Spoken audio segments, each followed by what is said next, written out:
Before I start, if you enjoy these true, emotional stories, please subscribe to my channel and share your thoughts in the comments. I'd love to hear what you think. I warned her about Jake. I told her to be careful, to trust her instincts, to watch the way he smiled just a little too long, the way he laughed at things only she found funny. I thought she'd listen. I really did. But she didn't. And the consequences, well, they shattered everything I thought I knew about love, trust, and marriage. It started innocently enough. Jake was a coworker she'd met just a few months earlier. She said he was friendly, helpful, nothing more. But there was something in the way she described him that made my skin crawl. I tried to voice my concern gently at first. I just think you should be careful. Some people aren't what they seem. She smiled, brushed it off, and said, "You're overthinking again. I know my friends." I wanted to believe her. I wanted to trust her. But the little things began stacking up. Missed calls. Sudden silences when her phone buzzed. Messages that she quickly hid when I walked by. I told myself I was imagining it, that maybe my insecurities were getting the best of me. But there was that nagging feeling in my chest I couldn't shake. The one that whispers something isn't right. The first real crack in the facade came on a Saturday morning. I was making coffee when her phone lit up on the counter. A text preview caught my eye. "Can't wait to see you later, winky face," from a name I didn't recognize. My stomach turned cold. I swallowed hard, convincing myself it was nothing, that maybe it was some innocent joke.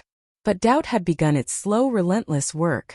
Over the next few weeks, subtle signs became impossible to ignore. She'd forget to mention plans, suddenly need extra time at work, and laugh a little too brightly at messages I couldn't see. Every time I questioned her, she dismissed me. "You're imagining things.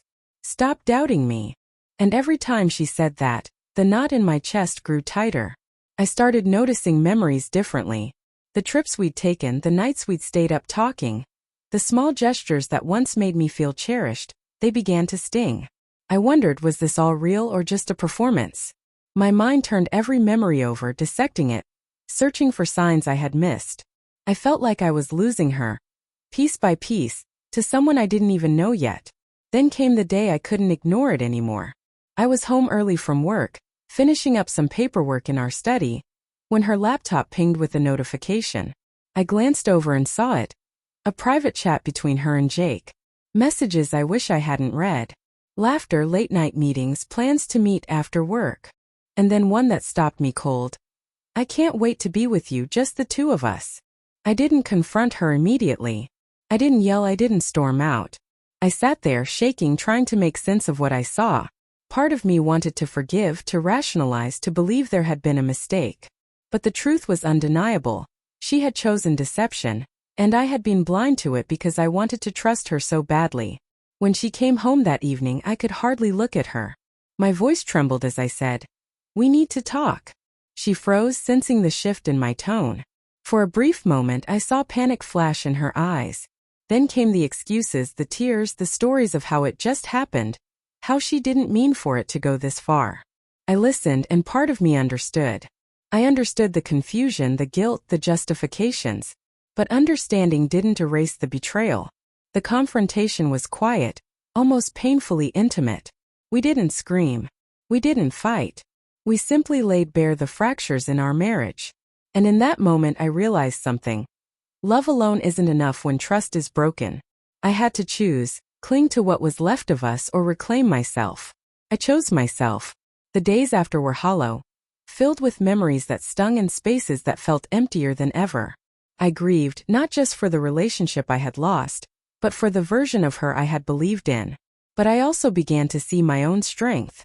I realized that betrayal doesn't just hurt, it teaches. It forces you to confront the parts of yourself you've ignored, the boundaries you need to set, and the respect you deserve. Slowly I started rebuilding. I filled my days with routines that grounded me, with people who valued me, and with reflections that reminded me of my worth. The pain didn't disappear, but it became manageable. I started to understand that walking away wasn't weakness, it was courage. Even now, months later, I think about her. I remember the laughter, the shared dreams, the way she used to hold my hand. And yes, it hurts. But I no longer feel powerless. I no longer feel trapped by someone else's choices.